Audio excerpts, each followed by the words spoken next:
Some All Progressives Congress youths and women have taken over the party secretariat in Benin City, alleging that the state working committee of the party have shown resentment to the Governor Hope Uzodinma's announced winner of the last Saturday's primary election.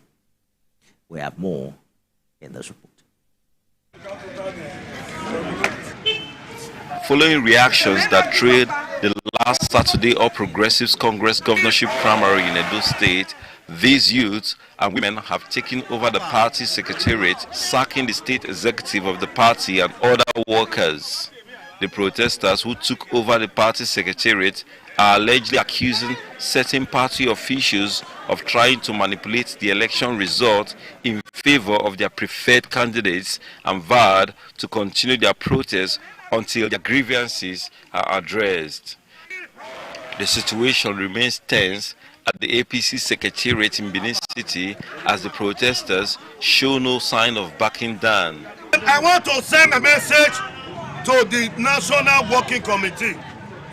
If you people in State Working Committee can disobey the National Working Committee, they need to be suspended from the party. Because party is supreme. We all voted with our registration.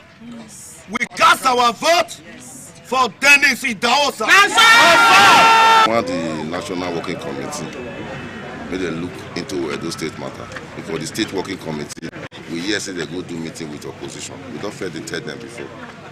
So the performance and the behavior where they behave now, for the legal result they go the announce hard. So it shows say not true, say what with the year before say we collect money for opposition, say not true. It is unclear how this will impact the party's unity and cohesion in the upcoming elections, but it is clear that there is now a deep divide within the party that needs to be addressed.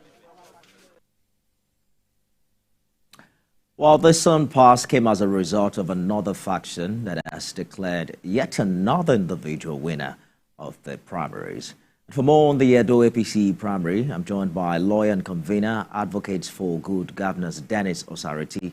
Mr. Osariti, thank you for joining us on the news tonight. There's the question of whether the party's chief returning officer, can make a return without the chairman of the committee, and whether or not the committee chairman can also make a valid return outside the chief returning officer. What's your legal interpretation here?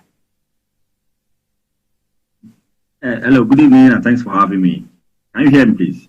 Yes, I can. Please go ahead. Yes, it's clearly a case of things fall apart and the center can no longer hold in the APC in Edo State.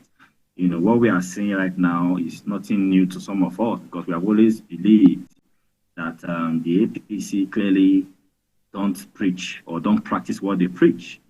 Clearly it's a conflagration of strange bedfellows who clearly don't understand what it means to be a democratic organization.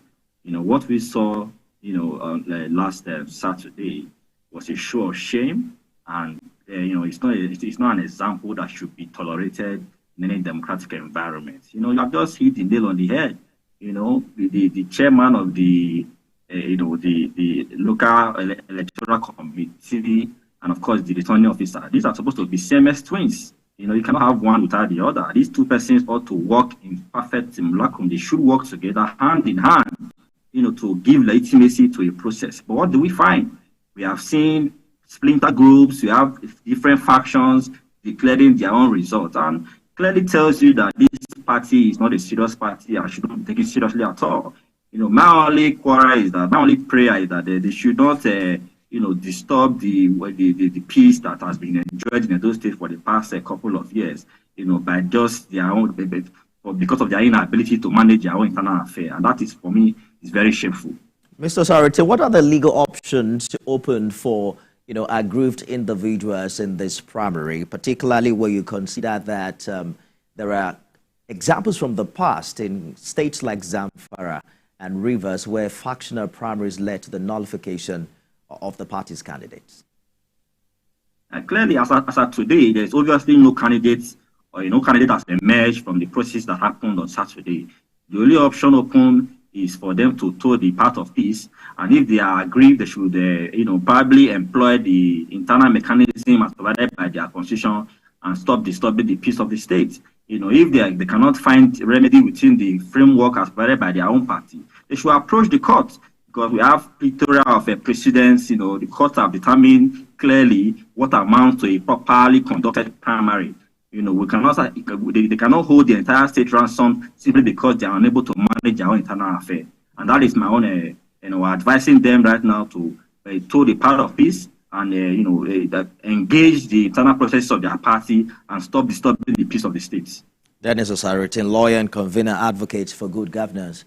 Thank you for talking to us. Thank you very much for having me.